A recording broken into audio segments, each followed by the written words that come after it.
Why is the whole world shaking about Pastor Chris? Because it does not suit their system. Who is this guy? What's he saying? Who told him those things? He was not in the meeting when we decided this thing. How did he know?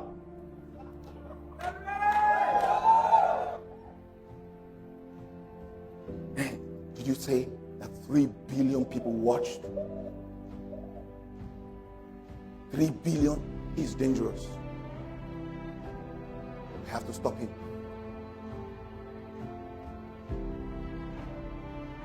But this kingdom, this kingdom, this thing. You know, when we talk about certain things, kingdom money, kingdom finance, you need to understand it. That is why you can't be shedding tears. They give you a sack later. And so what? And so what? Your prosperity was not connected to that company. If anything, their prosperity was connected to you. Go and study all the people that were from this kingdom. Go and study them. Go and study them.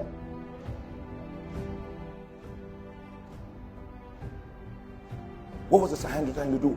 We want to keep the system the way it is. We want to control it the way it is. We want to hold it the way it is. We don't want to let this thing go. Listen, let me explain something to you. This divine life we're talking about, if you try to live it, you think that the world will not fight? Like you say, oh look, divine life is at work in me. If I lay hands on you, you'll be healed. They are arranging the world to the place where if you lay hands, you'll be arrested for laying hands. I mean, why did you touch him? This coronavirus time, how come? Did you give permission to touch him? Brother, we'll lay hands. We'll lay hands. Did you know that when Jesus was so revolutionary? When he raised Lazarus from the dead, it became a problem. See, you will not leave them to die again. They can't just die. Coffee Makers Association said, this is not good for business. Not good for business. All those that produce music for burials say, this is not good. This is going to affect our music industry. It's going to affect our music industry. We need to stop it. We really need to stop it. The Sahara said, he's raising them now, 4 days after. What did he do? How did he raise them? He said he just spoke. Just spoke. Just spoke. He just said, Lazarus, come out, and he came out. You know, Pastor would always say, see, they don't know where we're coming from. You set yourself against the church. Do you know where we're coming from? Do you know how this thing started? Do you know how it started? Our forebears were burnt on stakes.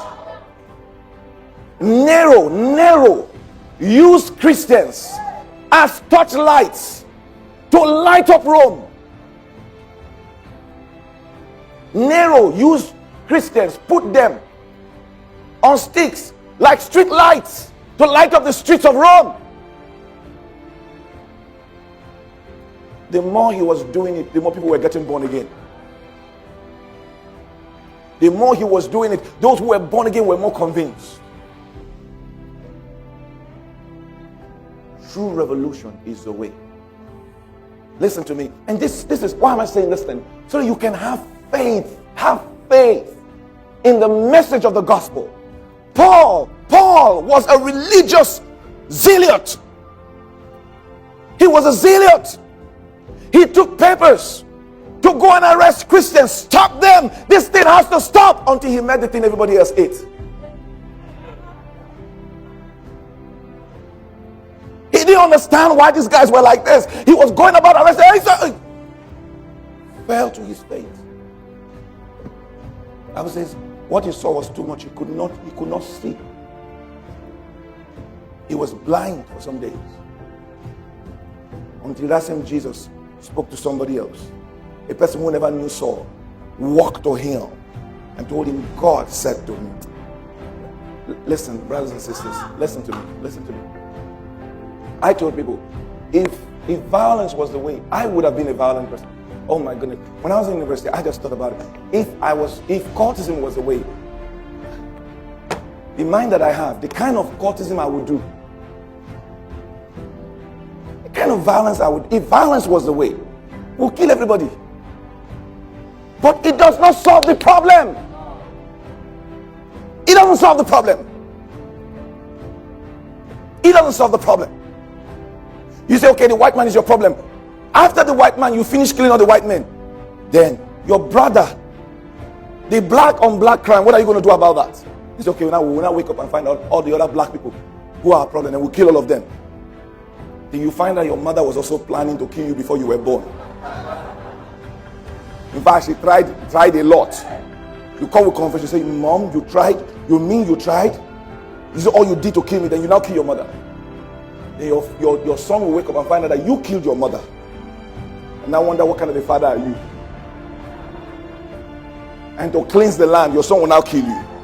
Then his son will now wake up. The violence doesn't stop until eternal life enters. Push! Washabaya! How come people are following him? You didn't hear what I just said now. Why is everybody moving towards him? What is this revolution without guns? What is this revolution without violence? What is he telling them? What is he telling them? People will leave their home and they will go into a desert and stay for 3 days. I heard the last time they stayed there without food. Then I heard that his welfare program is amazing. 12 loaves of, just a small loaf of bread and some fishes. He fed 12,000 people. Who does that? How does he do it? He said, okay, when he was breaking the bread, what was in his hand? Was anything in his hand? Nothing. This man is dangerous. He's dangerous. He's very dangerous. Listen, as long as you want to be part of the world system and you want to buy and sell in the world system, you can be compromised. The world will not be afraid of you. As long as you step aside and you become a kingdom man and you start speaking the